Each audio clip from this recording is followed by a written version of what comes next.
We're live. Hello and welcome to Teens Talk Movies, the live podcast where teens talk movies.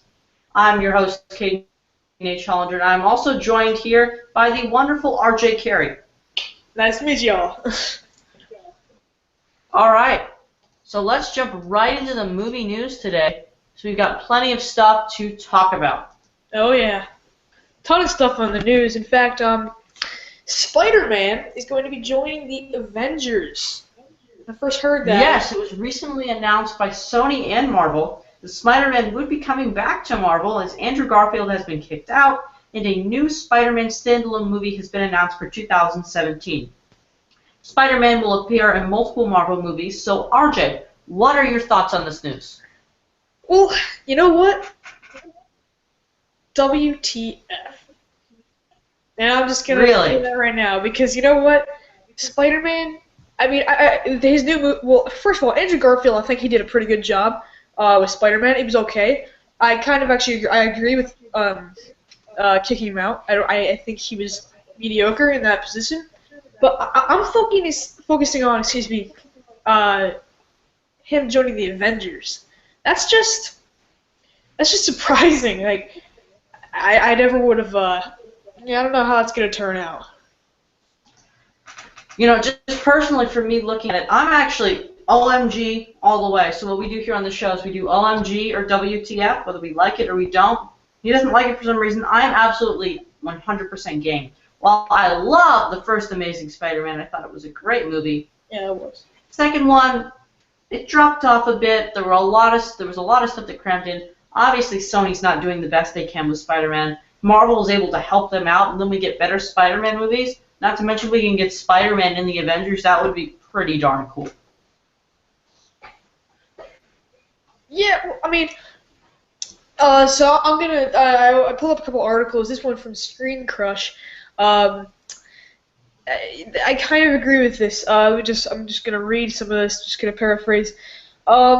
Now that it's actually going to happen, our minds are reeling. What will it look like to have Iron Man, Thor, Captain America, Hulk, Black Widow, and Hawkeye share this screen with Spider-Man? I mean, it's a question that really makes you think. I'm a little edgy with that. To be honest, I'm not really sure about it. I think Marvel, they're gonna do. I can assume they're gonna do a good job pulling this off. I don't know how it's gonna look though. Just my opinion. All right. So, I can just tell you from the Guardians of the Galaxy movie behind me that Marvel can do anything. They took an unknown movie, or an unknown comic, nobody has even heard of, and then suddenly it's the biggest movie of the entire year. Marvel can do anything they so darn want. So, in my opinion, heck, they can if they can make Spider-Man good again and make him back, back with the very beginning of the Sam Raimi films when Spider-Man movies were like the movie to see every year, then that would be really awesome. Now we're getting into a phase where, Amazing Spider-Man 2 was all right. Amazing Spider-Man, it came out the same year as, Avengers and Dark Knight and really got overshadowed. So if we can make it like Spider-Man movies are like the big movie of the year again, that's a really exciting premise to me. Yeah, I actually do agree with that. I think that the Amazing Spider-Man movie, without the Avengers, I think Marvel is going to do a fantastic job with that, like they always do with any superhero movie. I mean, I don't know who they're going to use. I actually don't. I don't know if they release this. I don't know who the enemy is going to be. Right now, the short list is Logan Lerman, Dylan O'Brien, and the kid who just started Kingsman: Secret Service. Okay. All right. I mean, I think they're going to do a good job with that one, but Spider-Man, Avengers, I don't think they mix, to be honest. I would just like to point out, though, that in the comics, Spider-Man is an integral part of the Avengers. So it has worked on the page for many, many years. In the original version of the Avengers, Spider-Man was in it. Oh yeah, I mean that's going to appeal to many people, but the people who are new Avengers fans, they don't know this stuff. I mean, I don't know about that. But anyways, I think it's a good idea that Marvel is handling Spider-Man once again, and I think they're gonna do a good job with it. But I don't know how it's gonna look. All right. So on to our next story of the day. So it has been recently reported the box office numbers for the weekend have come in. At number 1 is 50 Shades of Grey, dominating with an estimated $81.7 million. Number Kingsman: The Secret Service, the British spy thriller, has $35.6 million, and SpongeBob Sponge Out of Water got third place with $30.5 million. So now that the results are in, RJ, what do you think about basically a porno getting $81 million opening weekend? It's kind of sad, to be honest. I mean, is this what we've come to, where we will go out and see pornographic films, and instead of I don't know about this. I mean, 50 Shades of Grey, on Rotten Tomatoes, it got a 60-something%. I'm not exactly sure. IMDb got 4.3 out of 10. It's not getting the best reviews. It's $81.7 million from 3,646 locations over a 3-day period. That's ridiculous. That is ridiculous. That's more than most movies make, period. Barely any movies even get $8 million domestically. But the fact is, 50 Shades of Grey is just, it's like a phenomenon, but at the same time, like, I can tell you if I was going to see 50 Shades of Grey, I wouldn't want anybody to know I was going to go see it. You'd think it would be, like, something that, like, perverts would watch, would, like, rent in like, their basement, you know? But it wouldn't be something that you would think that they would just, like, oh, yeah, I'm going to the movie theater, I'm buying a ticket to see 50 Shades of Grey. Wow. Yeah.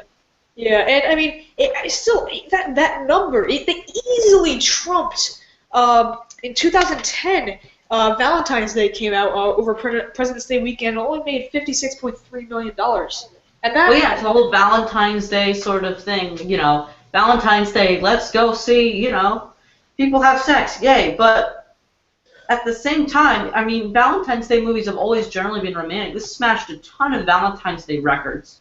I mean, it's 50 Shades of Grey. Like, really? Now, my question... It doesn't appeal to a wide audience either. I mean, it's like, you would think, okay, you could either pull back and make it almost like a young adult movie. It's too old for young adults. Yeah. It's too young for, you know, a lot of older people. There's a small demographic it caters to. I think they should... That demographic, a lot of people are not going to see it, and yet it still made $81 million. Yeah, yeah. And it's projected to make another $10 million over the 4-day weekend. So... All right, number 2, Kingsman: The Secret Service, British spy thriller, getting great reviews. I'm hopefully going to see that later this week.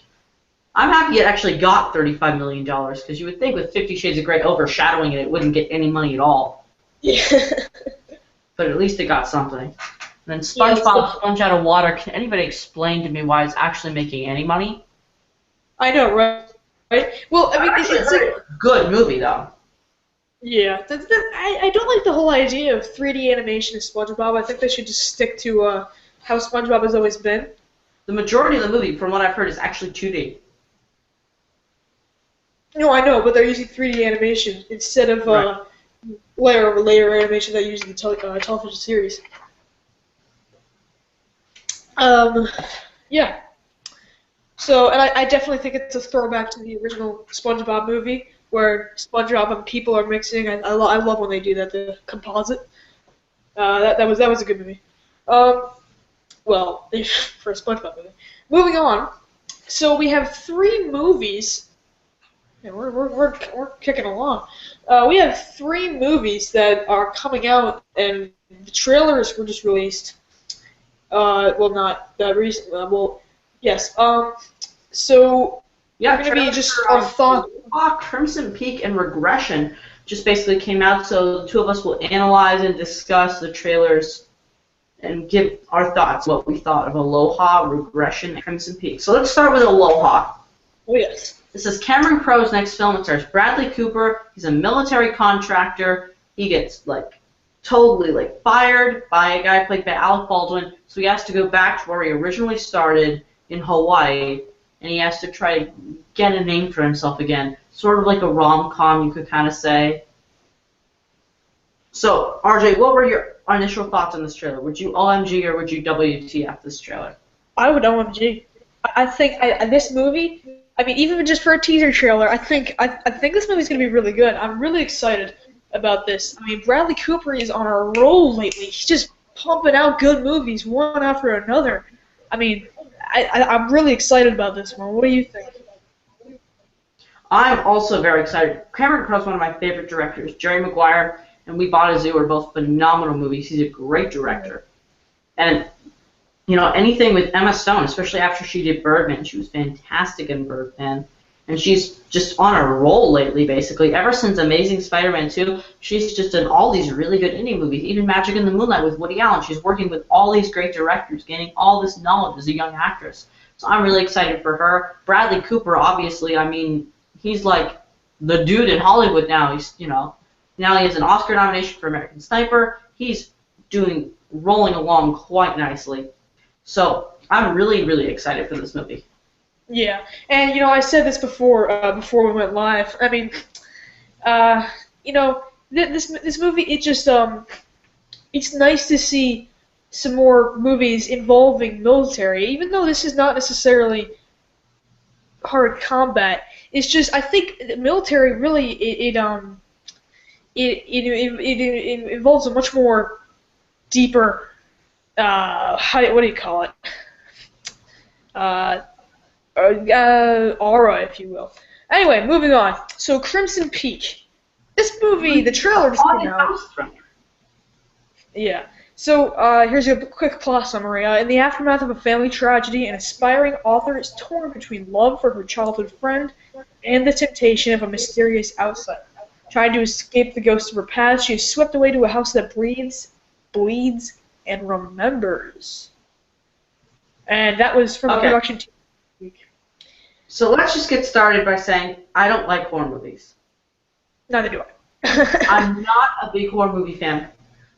I don't watch. I think quite a few people have dared me to watch horror movies, and I haven't, just because I don't like watching scary stuff. It's not really for me. So while I really like Guillermo del Toro as a director, he did Pacific Rim, he did Pan's Labyrinth, he did a lot of great stuff. I'm just going to have to WTF this based on the fact that I generally don't like horror movies whatsoever, and it really is. It's a horror movie. It looks interesting and it looks artistic, but it's still a horror movie nonetheless. Yeah, you know, I'm going to have to agree with that because, I mean, I've seen a very small portion of horror movies in my lifetime. I've seen It, Stephen King's It. I've seen Poltergeist. That's really it. I mean, that's not a pun.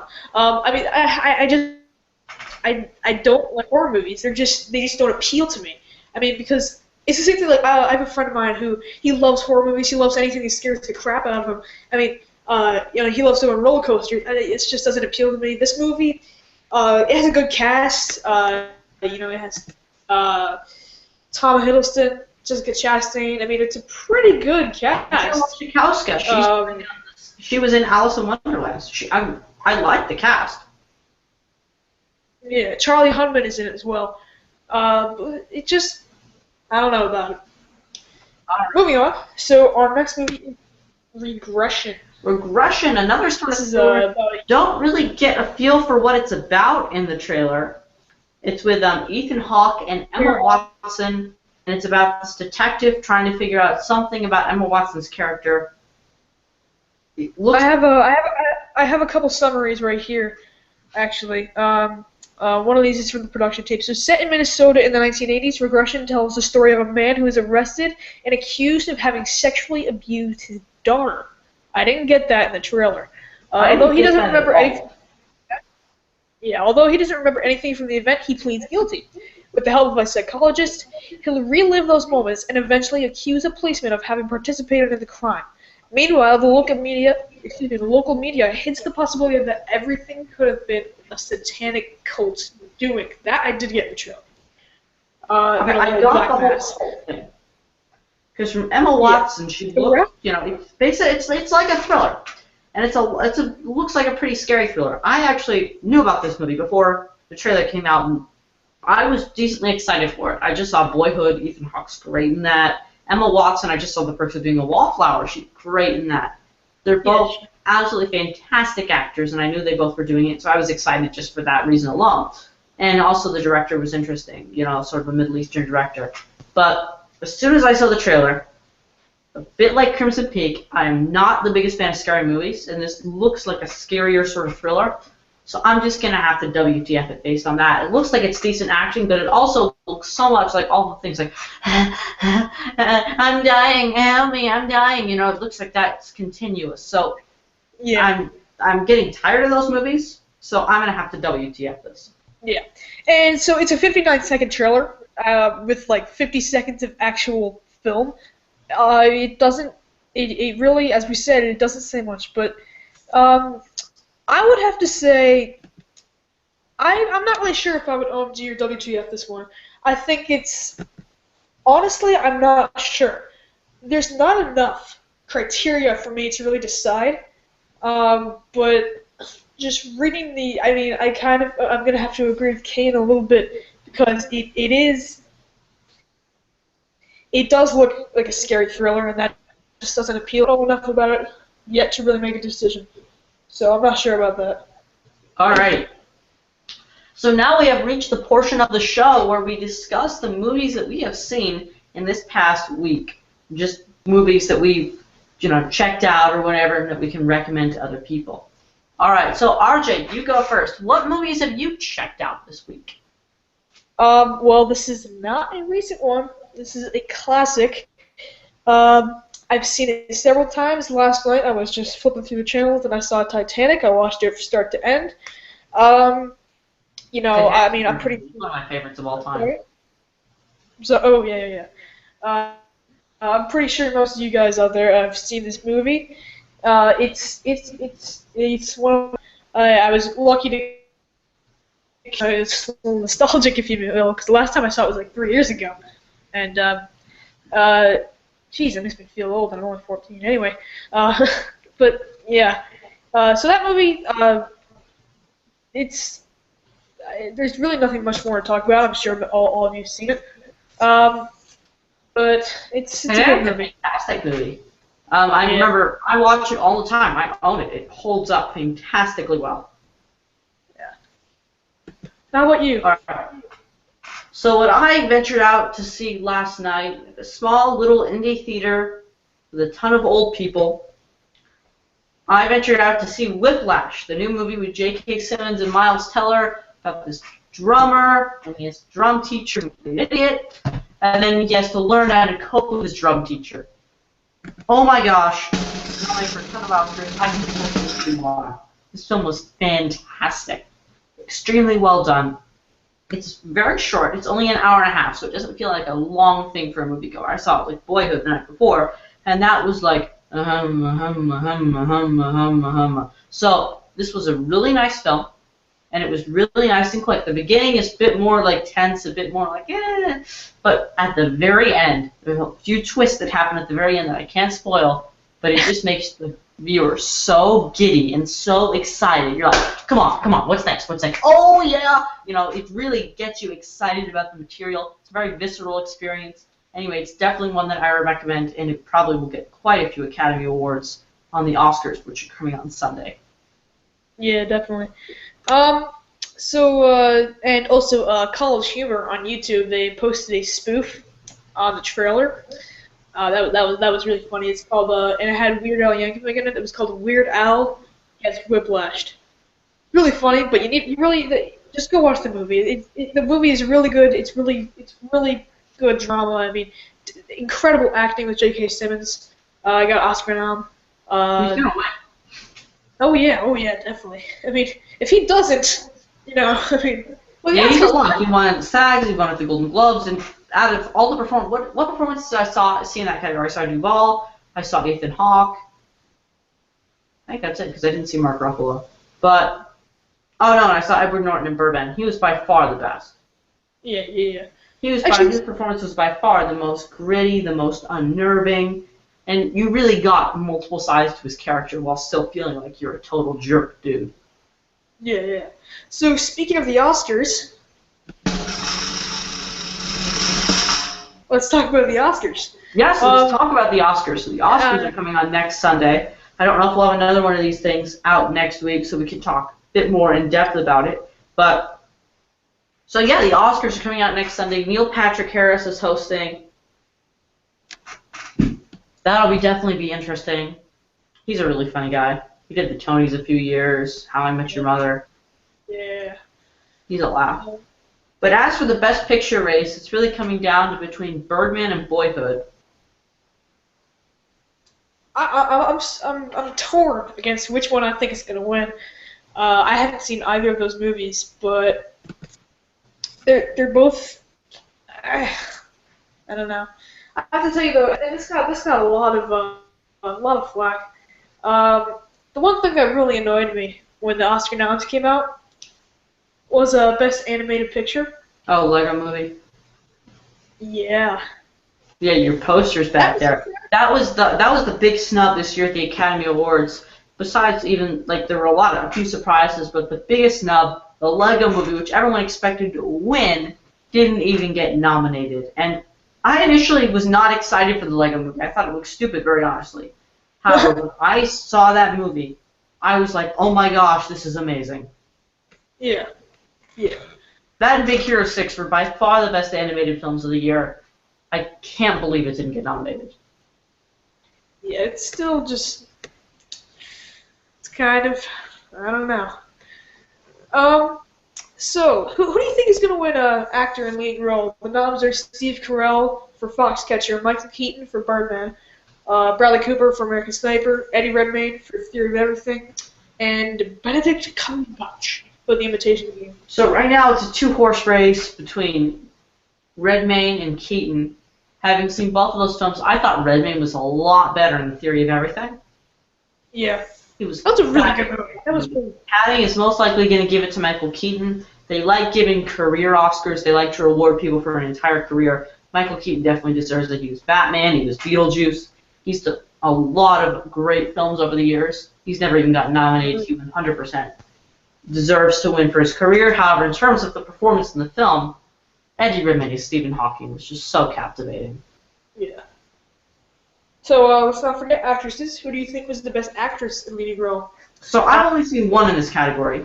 I haven't seen Gone Girl. I haven't seen Still Alice. I haven't seen 2 Days, One Night. I haven't seen Wild, but I did see The Theory of Everything. Felicity Jones was amazing in The Theory of Everything. 100% amazing. However, I don't believe she'll get it. Right now, it's looking like Julianne Moore is a lock for Still Alice. And it's looking like if anybody else is going to get it, it's going to be Rosamund Pike from Gone Girl. I was just going to say that, yeah.